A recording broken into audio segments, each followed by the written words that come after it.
Wow. Concordia University, it's kind of giving me a few flashbacks because remember I used to come here with my mom when she was studying here, because back then instead of going for your grades online, she had to come all the way here to get her grades for her papers and such. But this is actually where I went to university when I was doing my studies, and walking around here has given me some flashbacks to the days of my college and university years when I used to go to Newell's Express for a cheap lunch on a long break, and also coming here when I was studying my degree. It's funny. Actually, the Newell's Express over here kind of doesn't exist any longer because they took down the old building and then kind of replaced it with something brand new. And as you can see, it's another one of these pretty tall condo complexes. So simply that's what you're getting over here, a mix of the new architecture with the old style. It's a bit of everything. But anyways, welcome to another edition of the Wananyuki Cheese Cafe. I have said that I kind of wanted to get a bit more exploring done around Montreal besides my usual Rosemont area, so I thought I'd do something a little bit different, kind of similar to when I was doing my walk around Point St. Charles on my last legit Wander episode, which, in case you missed that, I'm putting the card in the top right corner for you to click on that and watch it. But yeah, thought I went there, kind of want to look at Verdun also and do a bit more exploring because it's been a little while since I documented it on the channel and I want to do that. You know, come to think of it, I was a hop and skip away from McKibben's pub, but I'm saving that for another episode because that place alone deserves its own episode. So we're going to keep going on the wander around here. But before we do that, here's my suggestion for you. Hit that subscribe button below and put the notification bell on. That way, if I have a new video, you're going to get a pop-up on your phone that's ready to view. Plus, give me a thumbs up. I deserve it, I think.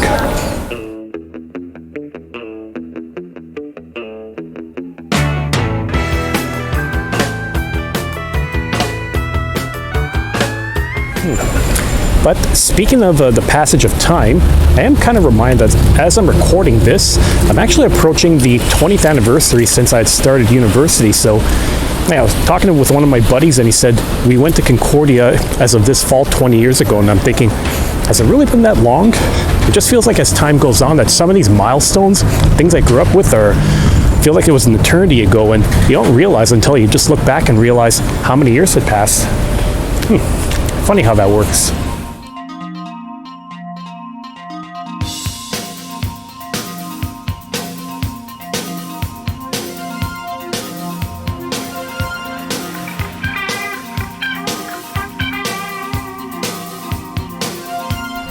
Crap, it's a little bit colder than I expected today. So I'm feeling in my hands. That's why I had to wear gloves while I'm recording this. But I guess I should stop complaining. I made my way onto St. Catherine Street, which is just one block south of de Maisonneuve. And this far as St. Catherine, when I was growing up, I don't think I spent too much time around here walking. I know that during my Concordia days, I might have come around here for studies, and in recent years, I've hung around here for some sushi shops. I think there's a good number of Chinese restaurants, Korean barbecues, and actually there's one Korean barbecue that closed down I visited with a friend a while back that reopened into something called Manga Bistro. So it's like a sushi place, but then the decor is all surrounded by manga anime characters. So I don't know, something about that feels like it's something I could cover on the channel one of these days. When I feel like doing an episode around downtown again, but that will be for later on.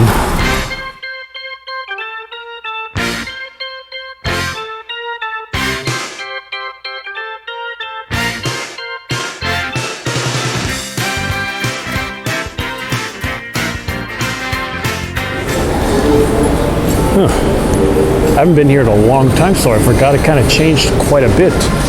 Okay, I'll admit, it was actually getting kind of cold to the point where I need to come indoors and take a bit of a break, but because of my location, I thought it would be a good opportunity to show off a little bit of history of Montreal, or at least I thought I did. So this is the Forum, which now has a movie theater, a comedy club, a bowling alley, and etc., but I would say like pre-1993, this would have been the Montreal Forum where the Montreal Canadiens were playing their hockey games. I don't think I ever came here as a kid to watch any games, but the only thing I do recall coming for was some Walt Disney World on ice, like figure skating with people dressed up as Disney characters. I feel like in elementary school I might have won some tickets to come see that, so I came here with both of my aunts, Helen and Joanne, one time, and then a second time it was the entire family. Wow, and that was probably like early to mid 90s, I would say. So it's none of those cases where time really flies. One thing I was kind of disappointed with walking around here was I saw that they kind of redid the area, because originally they would have had the design so it shows where center ice would have been located back in the day, and you would have had some of the old seats from when this was a hockey arena. Those seem to have been dismantled. I know some pieces of them had to end up in various parts of the city. Like one part of it would have been at Ziggy's Pub, of all places, which I guess is kind of interesting. So yeah, a little bit of a history here for hockey fanatics. I wish I could tell you more because I'm actually not an avid follower. Maybe what I need to do too is get myself a little espresso to give myself a boost before I have to go tackle the cold.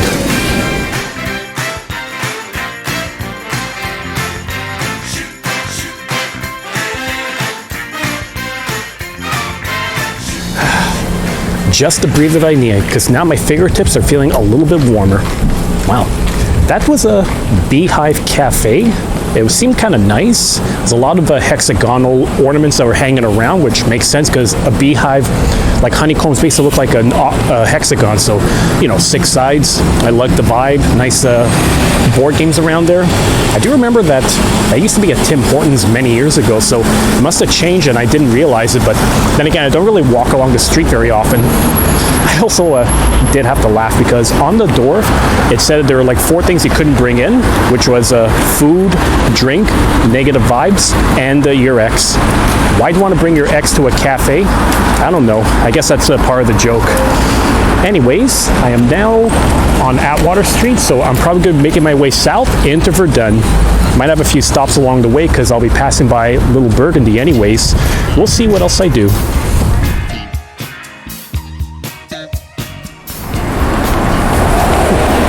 Okay, street signs are a little bit different here. That's a sign that I'm probably within another district of Montreal, something I've mentioned quite a few times whenever I've done walks around the area. So I think right now I'm located within Westmount, one of the more, I guess, affluent, which is a fancy way of saying one of the rich areas of the city. Someplace I've actually walked around in the past, probably around Green Avenue, if I was to give you an idea off the top of my head. I feel like maybe one of these days I could come back here to find some other stuff to explore around, and also reflect on the fact that a lot of the houses there are going to cost way more money than I'm ever going to see in my lifetime.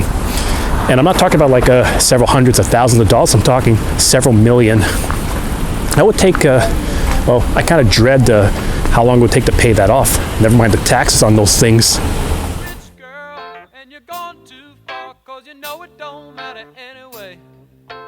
You can rely on the old man's money. You can rely on the old man's money. It's a bitch, girl, but it's gone too far. Well, walking along Atwater South, and there is one spot I guess I could kind of show off to and maybe give a shout out to. The B-Bam Gallery. It's like an art gallery / music store, but I think I saw there was a coffee maker in there. The only instance I remember of that was our HMV Christmas party a little while back was actually hosted here when I used to be on, I think, Saint Jacques. And yeah, Ralph, the owner of the store, is someone that I worked with in the past, and it seemed like he had a really storied history in the record industry. Like, one of his best, I guess you could say one of his best claim to fame is he actually is in possession of one of the only known photos of the Ramones smiling. Because if you looked at all their publicity photos, their albums, they're always dead serious. But somehow he managed to get them to smile when he took the shot. Yeah, so it's something pretty unique. As for that party, I think I remember that the vibe was like sitting around having a couple of drinks, listening to music in your uncle's basement. It was like that kind of cozy atmosphere. And I think we were also playing a game of charades, or trying to guess a game of charades. And knowing me trying to be the weirdo I was, I threw in Captain Beefheart in there, and nobody could guess what the hell I was doing. Yep, Captain Beefheart in this day and age, nothing, yeah, makes it kind of an oddball. Ice Cream for Crow? Oh yeah, right, his song. Sun cream by day.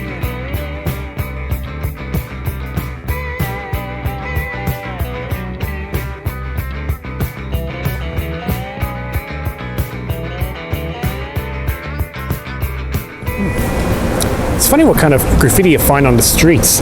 I'm looking at that wall and there's a Mighty Mouse one. That's like a very, it's not exactly a well-known cartoon to reference. It's almost like that part of Saint Zatique and Rosemont that I saw Bobby from Bobby's World painted on it.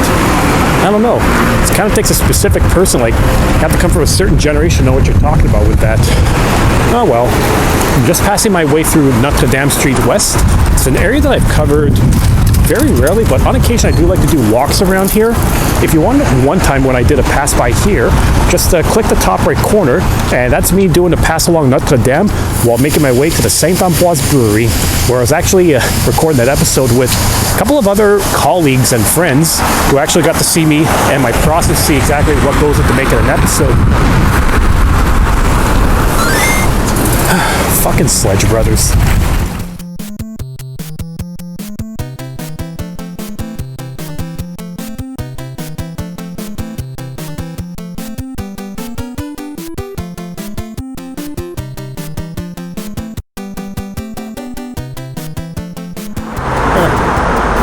I passed by the Atwater Market and I realized I really don't show that one off the same way that I do with the Jean Perrault Market.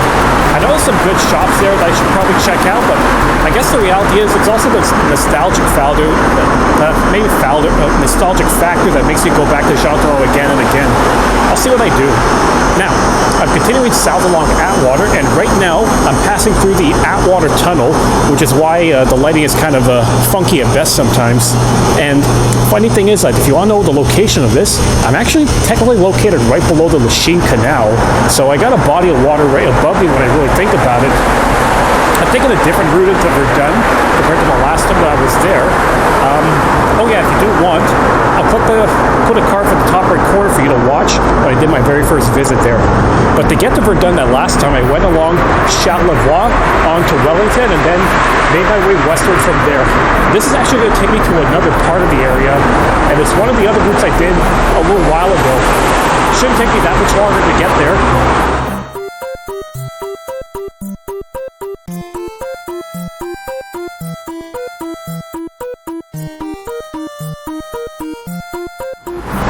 Alright, just made my way continuously on Atwater. That's going to be finishing up very soon, and I'm right underneath, I think it's Highway 20, and if I was to go in this direction here, that would take me toward the Champlain Bridge and back to the South Shore.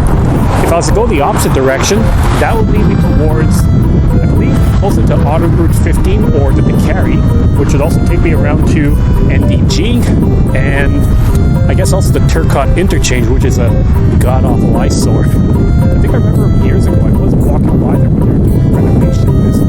Yeah, I was doing a lot of wanders and eventually made my way to LaSalle back then. It's another area I could probably cover one day if I want to go to the west side of Montreal. That's assuming there's something that's interesting around there. Whew. Getting kind of cold. Hopefully I can get my brew very soon because I am kind of thirsty.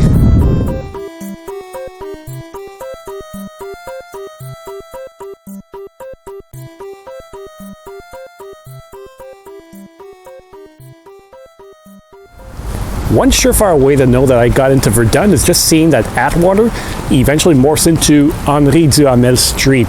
So it's a little bit like if you're going along Van Horn in Outremont, I guess Côte de Neige, and also in Mile End. Eventually, once you get into Rosemont, it becomes Rosemont Boulevard. So on initial impression here when I'm looking around, Verdun feels like it's very residential in some ways. You got the same stacked row housing you find in a lot of the older parts of Montreal, but there are some nice shops around.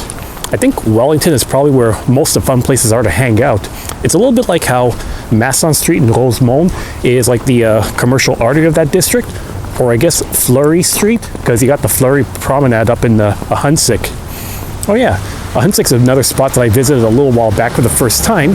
I'll put a card in the top right corner for that when I went to the Brouhaha pub. Oh, I think I realized I only scratched the surface of that area, so should probably check it out down the road. But my goal is probably to go there during the summertime when we got all the terraces out and the weather's going to be nicer.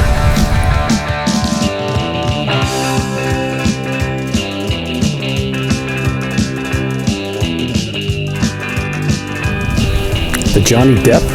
Really? Okay, I guess I should explain to people who live outside of Quebec.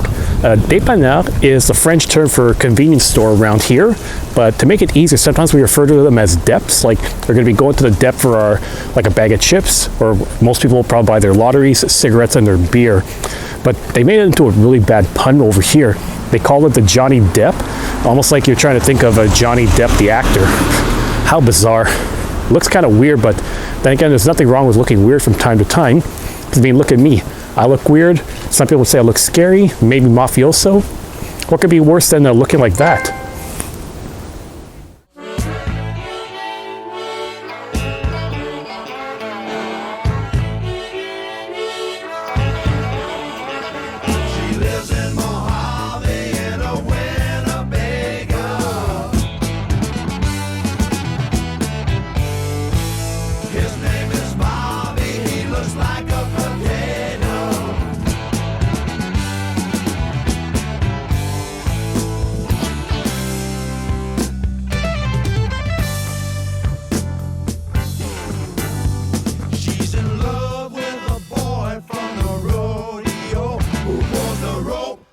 Shoot when they let those suckers go.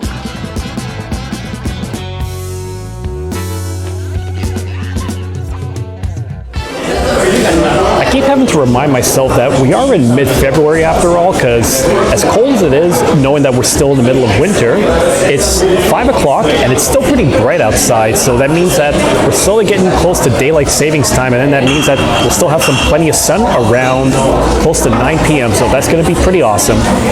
Now, I did say that Wellington Street actually has a lot of the fun places to go to, but it was only within the last 2 years I realized just how many nice spots there are.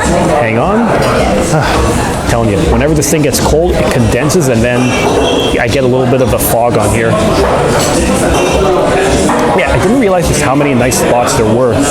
So last time I was here, I was able to show off Verdun Social and the Trèfle, great Irish pub, if you want a good selection of beers, and especially a sick whiskey selection, even though it doesn't really match the in-law selection. But this is another place that I've been to before, and I wanted to show off. It's the Palco bar. It's actually pretty close to Benelux. It's a spot that I know kind of well because I've been to the Place des Arts location countless times. But I think this is the original location. I'll look it up and see if I can correct that. This place is like your typical bar, open at 3 p.m. until 3 a.m. Good drinks. It looks like it's an oyster bar, some decent food, and some awesome selection of beers on tap. I can see that most of the selection here is going to be stuff from, I guess, Unibrew, maybe St. Ambroise.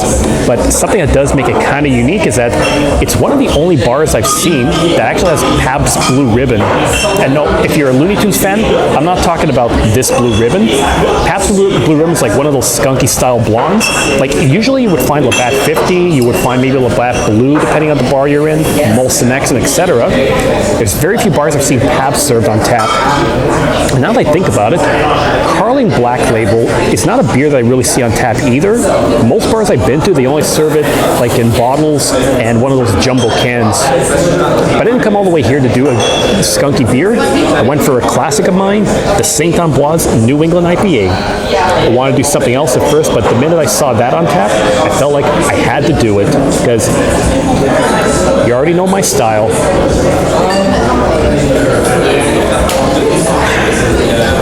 Always very delicious.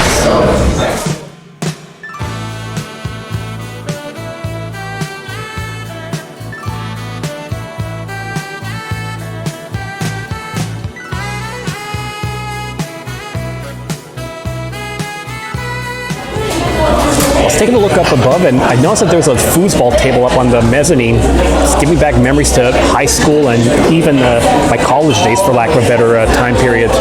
So I remember when I was in 10th grade, 11th grade, that my high school eventually got a couple of foosball tables, and we'd always used to play that in between breaks, like in between classes and during lunch breaks. It was kind of fun, and we eventually did get one of those at home. It didn't last very long because it kind of started to fall apart, but that's it's kind of a side story. But I do remember going into college, like in my Champlain days, whenever we were not just hanging around chit-chatting, we'd sometimes end up in the center there. Just a couple of those same tables and pool tables there. That was always another way to kill time. Of course, if we had a longer break, like you're talking 2-3 hours in between classes, chances are we would have ended up in Montreal and then gone to Newell's Express.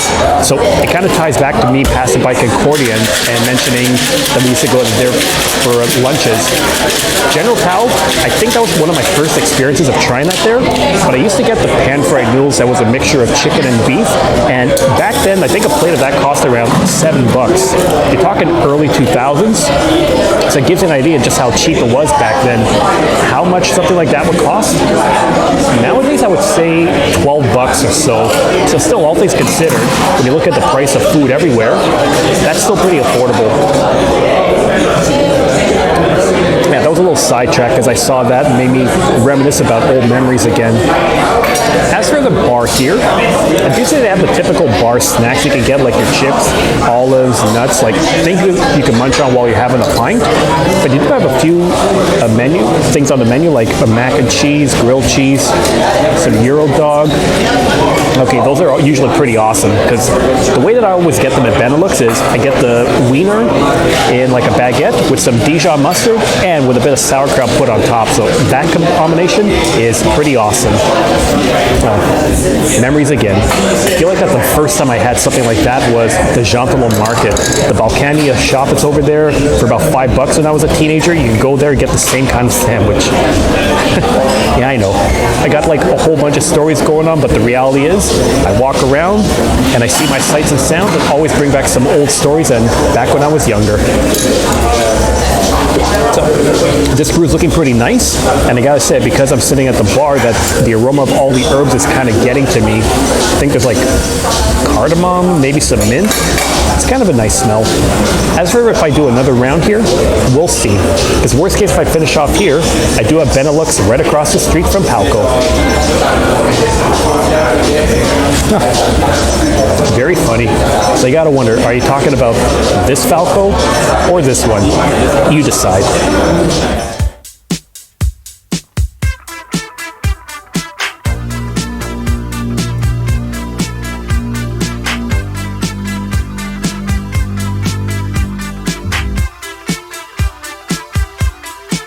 Check it out, Joe.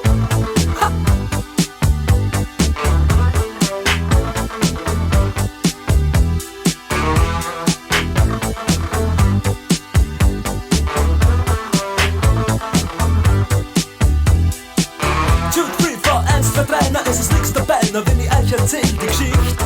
Nichtsdestotrotz, ich bin es schon gewohnt, im TV-Funk, da läuft es nicht. Tja, sie war jung, das Herz so rein und weiß und jede Nacht hat ihren Preis. Sie sagt, to the sweet, you got rap to the heat, ich verstehe, sie ist heiß. Sie sagt, babe, you know, I miss my funky friends, mein Jack und Joe und Jill. Well. Given the fact that Benelux was just a hop and a skip away from Palco, after I finished my pint there, I thought, let's just come here, show this place off for the first time on the channel, or at least do the full Wander Yuki treatment on it.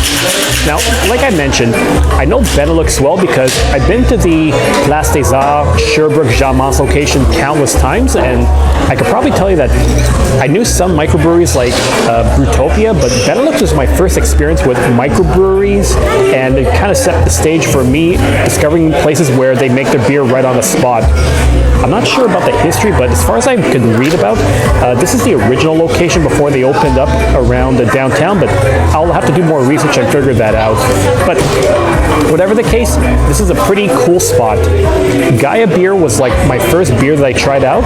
It's a white beer that kind of tastes like Kronenbourg 1664, so it's not like a very heavy Belgian style white where they give you like coriander, wheat, orange peel in there. It's a bit more crispy, I have to say, for lack of a better term. And sometimes I find that if I come to some of these spots, they may have brews that I don't really know as well, because I know the Cecina Fun IPA, I know the Gaia, like I mentioned, I know Catapult, I know Armada, because I did a really cheesy New Year's greetings one of these days. No, not one of these days, but a little while back.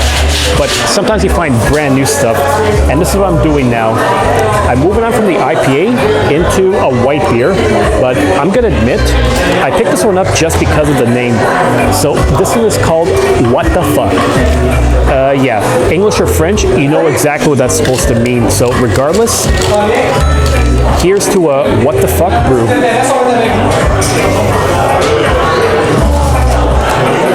And Okay, very nice. So compared to the Gaia that I know well, I think this one is more like your typical Belgian white beer. So you have to just think Hoegaarden, you think Belgian Moon, and you kind of get the idea what I'm talking about. So it's definitely got a heavier orange peel taste, and maybe a little bit of coriander too. Awesome stuff. I'll see what I do around here, or if I decide I'm going to hit the road afterwards. Der U-Bahn auch, dort singen's. Radine dumm, Schau, schau, der Kommissar geht um. Er wird dir anschauen und du weißt warum. Die Lebenslust bringt die All right, now this is very delicious. So I did say that I like to come sometimes to see what's on the menu that I can't necessarily get normally on tap here, and especially not in stores, because since the pandemic, it looks like what a lot of these breweries have done is they started to can their stuff, and then you could get them in other grocery stores, beer stores, so it makes it more easily accessible. But you get a few of them that are brand new. And I know the last time I was at this location that I probably covered during a shorter episode, or no, more of a shorter segment, was something that was called Bretzel. And I feel like that was just a pun on the name pretzel, but it was a bit sour, fruity, salty, so it was kind of like, not necessarily like a lime flavor, but when you think about it, you think of margarita when you think like a fruity, sour, salty beverage, so it kind of made sense. Easy going, and it was something to show off on the channel that I don't really do as often, because you already know me. It's always New England IPAs, it's blondes, whites, grisettes / farmhouse ale, so that's usually my style. But on occasion I like to do some brand new stuff, and particularly when they come in a 5-ounce glass like a taster platter, because that's a good way to find out if you're going to like your beer, but not necessarily commit to a full pint or a full glass, because you really got to be careful with some of those, especially because there's a few of them that could be so strong that you don't want to touch it with a 10-foot pole in a huge glass. Perfect example of that was, oh yes, at Cibois, and most recently at Le Reservoir, where I tried out a barley wine. So barley wine is just a term for some blonde beers that are done at a really high percentage, like you're talking 11, sometimes borderline 12%, so it's almost like the same percentage as a glass of wine. And that's why you would do a sampler of that, or maybe a small glass, because it's like taking a glass of wine. That's not something that you would chug. And people will be chugging wine. I really don't want to know why. And that's my side story for that. I'm going to finish this off, and then I'm going to see if I decide to go for another round here and eat, or if I'm going to go somewhere else. If I go somewhere else, there's a good chance I'm going to end up at the Trèfle, which is a few blocks down, and it's an awesome place, and maybe it'll be a good reason to showcase it once again while it's a little bit more lively. Because I do remember that when I went there last in the summertime, it was on a Tuesday. It was kind of quiet indoors, so quiet to the point where I was sitting inside and there was more employees than customers there. I think I was the only customer in the bar. But then when you go to the terrace, there's a bit more people there. So once again, it's wintertime, lively. We'll see how it goes.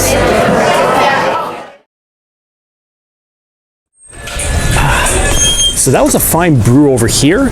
I knew I wanted to do just maybe one because I wanted to showcase Le Trèfle once again. I love that spot. Once again, great beer selection here, but Le Trèfle also has an awesome one. Some great food and also a whiskey selection. I don't think I'll be doing a whiskey tonight, but you never know. All I know is that Wellington is definitely very lively during the summer, and it's definitely lively compared to what I heard about back in the day, where apparently there wasn't that much of a nightlife over here, but after they redeveloped it, it's been pretty awesome. So, well, I guess you could say they only come out at night.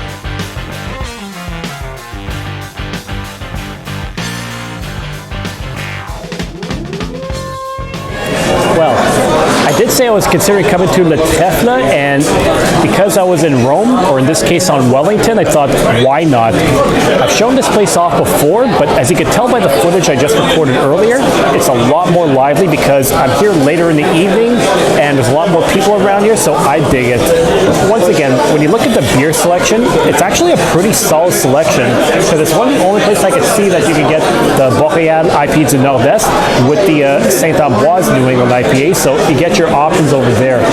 For what I'm going to be doing right now, it's going to be the IPA du Nord-Est, because I like Boréal, and actually now that I think about it, it's been a rare occasion I've had that, because every time I've been out, it's always been the Saint-Ambroise one. So, here's to the legendary bear. Delicious. Yeah, who would have thought? Verdun on Wellington Street, you'd have a pretty nice Irish pub, great selection of beers, good food, also a sick whiskey selection, like I said, although not to the same extent as in Law, like I mentioned earlier in the video, but hey, whatever they do have, it's awesome. I think one of the few times I had whiskey here was probably, like I want to say last year when I had some Dead Rabbit Irish whiskey. I'll admit, I got that just because of the name, because I thought, wait, drinking a Dead Rabbit? What the hell? Kind of like I say, what the fuck, for the beer that I had over at Benelux earlier in the day. But hey, it's all awesome stuff. And if you're wondering what the food is going to be, well, stay tuned. You're going to see it very shortly.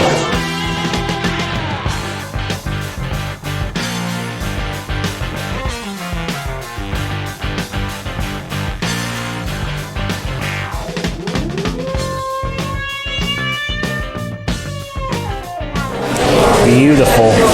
So I got to admit, as much as I'm a pub guy, I find it kind of surprising I haven't really shown off fish and chips on my channel very often, at least not to the same extent as I've done pizza on my own, maybe some beef tartare, good steak, and etc. But you know what? When you're at a good pub like this, you got to have the fish and chips. So in case you're not familiar with it, it's pretty simple. You take some white fish, you add some batter and breading around it, and then you just basically enjoy it. But whitefish is like the typical one. Apparently you could also get like trout, salmon, a whole bunch of other fishes, battered up, and seems to be, pretty common to go to the west of Canada, like in Vancouver, so it's pretty common. Now,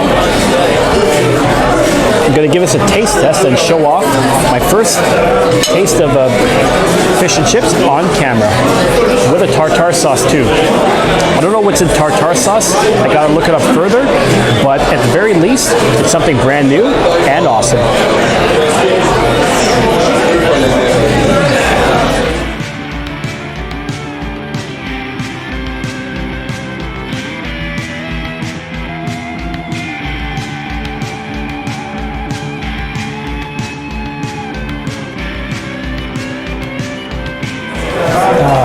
Very satisfying.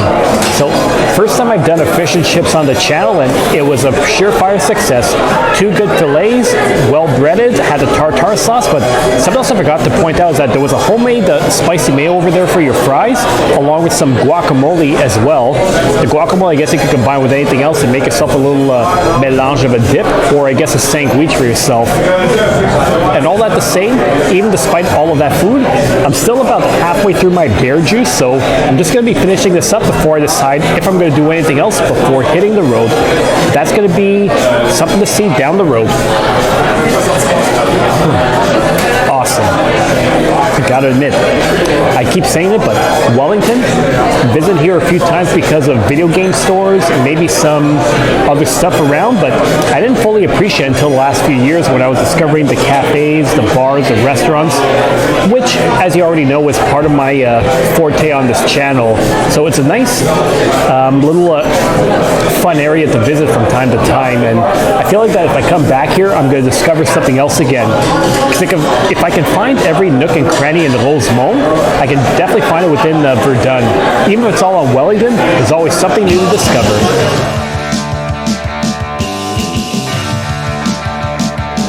Well, I felt felt like that I had to do a final beer before I started making my way home, and I thought I should try something different, because just like the last time, I did try the Lagunitas IPA that is apparently from California, because it's the only spot that I knew of at the time that had that on tap. Turns out McKibben's has that too, so that's something else I could really do.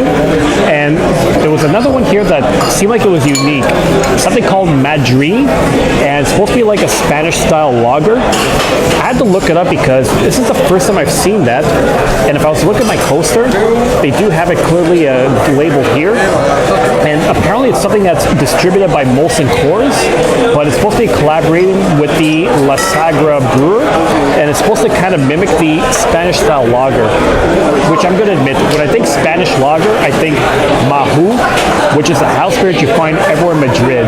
So you can go to a Ukrainian bar, you think you're going to get some Levitsky, they're just going to have Mahu on tap. And it is kind of unique because nowhere else I know carries that. And I want to see if this kind of brings back memories of Spain. So, cheers to the Madrid sun.